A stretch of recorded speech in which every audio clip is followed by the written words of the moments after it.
അസ്സലാമു അലൈക്കും വറഹ്മത്തുള്ളാഹി തആല വബറകാതുഹു. അൽഹംദുലില്ലാഹ് വസ്സലാത്തു വസ്സലാമു അലാ അഷ്റഫി റസൂലില്ലാഹ് വഅലാ ആലിഹി വസഹ്ബിഹി അജ്മഈൻ. അമ്മാ ബഅദ്. എല്ലാ മാന്യ പ്രേക്ഷകർക്കും മുസ്ലിം വിശ്വാസം ചാനലിൻ്റെ മറ്റൊരു എപ്പിസോഡിലേക്ക് സ്വാഗതം. കേരളത്തിലെ മുസ്ലിങ്ങൾക്കിടയിൽ മറ്റ് മതക്കാരെ നിരീക്ഷിക്കുമ്പോൾ നിരവധി വിഭാഗങ്ങളുണ്ട്. അതൊരു യാഥാർത്ഥ്യമാണ്.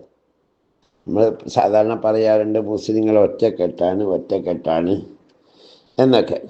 എന്നാൽ സുന്നി, മുജാഹിദ്, ജമാഅത്തെ ഇസ്ലാമി അങ്ങനെ നീണ്ടു പോകുന്ന വലിയ ഒരുപാട് വിഭാഗങ്ങൾ അടങ്ങിയതാണ് ഈ കേരളത്തിലെ മുസ്ലിങ്ങൾ. അതിൽ പണ്ട് ലുക്മാനുൽ ഹക്കീം റളിയല്ലാഹു അൻഹുവിനോട് തൻ്റെ തോട്ടത്തിൻ്റെ മുതലാളി ഒരുപാട് ആടുകൾ വളർത്തിക്കൊണ്ടിരുന്ന ആളായിരുന്നു. ഈ ആടുകളെ പരിപാലിക്കുക എന്നതായിരുന്നു ലുക്മാൻ റളിയല്ലാഹു അൻഹുവിന് ജോലിയായി നൽകിയത്. അങ്ങനെ ഒരു ദിവസം അദ്ദേഹം തൻ്റെ തോട്ടത്തിലേക്ക് വന്നപ്പോൾ ലുക്മാനോട് പറഞ്ഞത്രേ, ഈ ഒരാടിനെ പിടിച്ച് അറുത്ത് അതിൻ്റെ ശരീരത്തിലെ ഏറ്റവും നല്ലൊരു ഭാഗം എടുത്തുകൊണ്ട് വാങ്ങി. അപ്പോൾ ലുക്മാൻ റളിയല്ലാഹു അൻഹു അതിൻ്റെ നാവ് അറുത്തിട്ട് അതിൻ്റെ നാവ് മുറിച്ച് കൊടുത്തു എന്നും പിന്നീട് പറഞ്ഞു, എനിക്കെന്താ ഇത്തിരിയും ബോധമില്ല, ഏറ്റവും മോശപ്പെട്ട ഭാഗം കൊണ്ടുപോകാന്ന് പറഞ്ഞപ്പം വീണ്ടും അതിൻ്റെ നാവ് തന്നെ കൊടുത്തു എന്നും മറ്റും ചരിത്രത്തിൽ പറയുന്നുണ്ട്. എന്നതുപോലെ കേരള മുസ്ലിങ്ങളിലെ ഇത്രയും വിഭാഗങ്ങളിൽ നിന്ന് ഏറ്റവും നല്ല വിഭാഗം ഏതാണെന്ന് തെരഞ്ഞു നടക്കുകയാണെങ്കിൽ വല്ലാതെ ബുദ്ധിമുട്ടാണ്. കാരണം ഒന്നിനൊന്ന് മെച്ചാണ്. പക്ഷേ ഏറ്റവും വൃത്തികെട്ടവരും ഒരു മുസ്ലിമിന് ഒരു തരത്തിലും അംഗീകരിക്കാൻ പറ്റാത്തവരും ആരാണെന്ന് ചോദിച്ചാൽ അതിനൊറ്റ വിഭാഗമേ ഉള്ളൂ. മുജാഹിദുകളെന്നും സലഫികളെന്നും തൗഹീദിൻ്റെ വാക്താക്കളെന്നും പറഞ്ഞ് നമ്മുടെ സമൂഹത്തിൽ ഫിത്നയുണ്ടാക്കാനും അതുപോലെ തന്നെ തൊണ്ടയുടെ അപ്പുറത്തേക്ക് ദീനിറങ്ങാത്തവരുമായ വിഭാഗമാണ് ഈ മുജാഹിദുകൾ എന്ന് പറയുന്നവർ. ഓർത്തു വെച്ചോ എഴുതി വെച്ചോ, ഒരു കാരണവശാലും ഇസ്ലാം എന്ന് പറയുന്നവർ, അള്ളാഹുവിനെയും റസൂലിനെയും വിശ്വസിക്കുന്നവർ ഇവരുടെ വഞ്ചനയിൽ പെട്ടു പോകരുത്. അള്ളാഹുവിൻ്റെ ശാപം അവരുടെയും അവരുടെ പണ്ഡിതന്മാരുടെയും മേൽ സദാ വർഷിക്കട്ടെ എന്ന് പ്രാർത്ഥിക്കണം എന്ന് ഞാൻ പറയുന്നില്ല. പക്ഷേ അങ്ങനെ പറയേണ്ട, ഇബ്ലീസിനേക്കാൾ അപകടകാരികളാണ് ഈ കൂട്ടർ എന്ന് എടുത്ത് പറഞ്ഞേ പറ്റുകയുള്ളൂ. ഇവരുടെ ദീനിനെ പറ്റിയുള്ള ഇവരുടെ പണ്ഡിതന്മാരുടെയും ഇവരുടെ നേതാക്കന്മാരുടെയും വീക്ഷണങ്ങൾ നാം ഓരോ രൂപത്തിൽ കണ്ട് മനസ്സിലാക്കിയാലും എത്രത്തോളം വലിയ കപട വിശ്വാസികളാണ് ഈ വൃത്തികെട്ടവന്മാർ എന്ന് നമുക്ക് മനസ്സിലാക്കാം.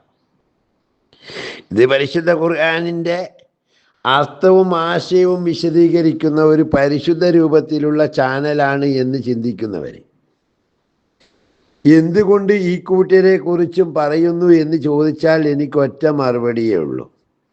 പരിശുദ്ധ ഖുർആനിൽ ഏറ്റവും കൂടുതൽ പറയുന്നത് അള്ളാഹുവിനെ പറ്റിയാണ്. ഈ അള്ളാഹുവിനെ പറ്റി പറയുന്നിടത്തിൽ മിക്ക സ്ഥലത്തും ശൈത്താനെ പറ്റിയും പറയുന്നു എന്നതുപോലെ സമുദായത്തെ ഫസാദിലേക്കും അപകടത്തിലേക്കും നാശത്തിലേക്കും നയിക്കുന്ന ഒരു വിഭാഗം പണ്ഡിത വേഷധാരികളെ കുറിച്ച് പറയാതിരുന്നു കൂടാ. അതാണ് മുജാഹിദുകൾ.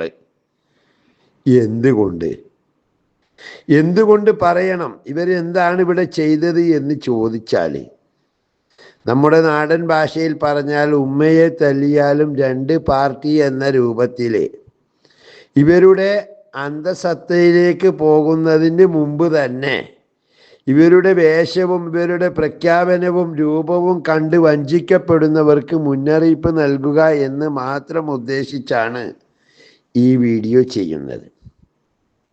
എന്താണ് ഇവർക്കുള്ള അടിസ്ഥാന കുഴപ്പം? ആദ്യം അതിലേക്ക് പോകാം. ഇവരുടെ തുടക്കകാലം വരുന്നത് അബ്ദുല്ലാഹിബിൻ വഹാബ് എന്ന് പറയുന്ന ഒരു നേതാവിൽ നിന്നാണ്. അപ്പോൾ എന്തായിരുന്നു അദ്ദേഹത്തിൻ്റെ ആശയവും അദ്ദേഹം ഏത് രൂപത്തിലാണ് തൻ്റെ പ്രസ്ഥാനം വളർത്തിയത് എന്ന് ചോദിച്ചാൽ,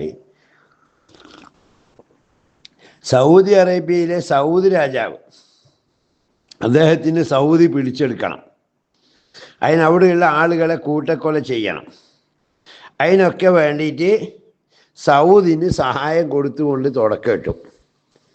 അത് ഈ കഥകളൊക്കെ നമ്മുടെ മുത്തേടൻ റഹ്മത്തുള്ള കാസിമിയുടെ പ്രഭാഷണത്തിൽ നിന്ന് നിങ്ങൾ കേട്ടിട്ടുണ്ടാവും. അതിൽ നിന്ന് മനസ്സിലാക്കാൻ നമുക്ക് ലോകത്ത് ജൂതന്മാരും ക്രിസ്ത്യാനികളും എന്ന് നാം പറയുന്ന ആളുകൾ മുസ്ലിങ്ങളെ എത്രത്തോളം കൊന്നിട്ടുണ്ടോ അതിനേക്കാൾ കൂടുതൽ ആളുകൾ മുസ്ലിങ്ങൾ കൊല്ലപ്പെട്ടത് ഈ പറയപ്പെടുന്ന മുജാഹിദ് പ്രസ്ഥാനത്തിൻ്റെ അല്ലെങ്കിൽ വഹാബി വക്താക്കളിലൂടെ പ്രവർത്തന ഫലമായി അവർ കൊന്നതാണ് എന്ന് നാം തിരിച്ചറിയണം. അത് വഹാബിന് ആധിപത്യത്തിന് വേണ്ടി തുടങ്ങിയതാണ്. കേരളത്തിലെ മുജാഹിദുകൾക്ക് എന്തായിരുന്നു റോള് അത് കൂടി നാം മനസ്സിലാക്കണം. കേരളത്തിലെ മുസ്ലിങ്ങൾക്കിടയിൽ ഒരു കാലത്ത് നമുക്കറിയാം, ഇന്നത്തെ പോലെ സോഷ്യൽ മീഡിയ ഒക്കെ വ്യാപകമാകുന്നതിന് മുമ്പ് ഒരുപാട് ആചാരങ്ങൾ നിലവിലുണ്ടായിരുന്നു. എന്തൊക്കെ ആചാരങ്ങൾ? വ്യാപകമായ അക്കാലത്ത് ഇതുപോലെ വ്യാപകമായ തോതിൽ മക്കാമുകളൊന്നും ഉണ്ടായിട്ടില്ല. ഓരോരുത്തരിങ്ങനെ അവരുടെ കച്ചവട താല്പര്യവും ലക്ഷ്യമൊക്കെ കണ്ടിട്ട് ഈ മക്കാമുകളൊക്കെ തച്ച് കൂട്ടുമായിരുന്നു. ഏതെങ്കിലും ഒരു ഖബർ കണ്ടാൽ അതിന് മക്കാമാക്കി ഒരു പരിവേഷം നൽകി അതിന് ഇവർ എന്ത് ചെയ്യുമെന്നറിയോ? ഈ പലിശക്കാർ ലോണ് കൊടുക്കുന്ന പോലെ അതിന് ആദ്യം സഹായം നൽകും. കേരളത്തിൽ ഇവർ വഹിച്ച റോളാണ് ഇത്, ചരിത്രം എന്ന് പറയുന്നത്. അപ്പോൾ ആദ്യം എന്ത് ചെയ്യുമെന്നറിയോ? ഈ ലോണ് പോലെ പൈസ കൊടുക്കും. മക്കാമുണ്ടാക്കുന്നതിന് എല്ലാ പ്രോത്സാഹനവും ഉള്ളിലൂടെ കൊടുക്കും. പിന്നെന്താ ചെയ്യുക? അതിന് ശേഷം ഇവർ കുറച്ച് മക്കാമിലേക്ക് വരുമാനമൊക്കെ തുടങ്ങിയെന്ന് പറയുമ്പോഴത്തേക്ക് ഇവരെ നേതാക്കന്മാർ ഇടപെട്ടിട്ട് പറയൂ, ഞങ്ങൾ അതിനെതിരായിട്ട് പ്രഭാഷണം തുടങ്ങാൻ പോവുകയാണ്, ഇല്ലെങ്കിൽ ഞങ്ങൾക്ക് ഇത്തിരി ഉറുപ്പ്യ തരണം.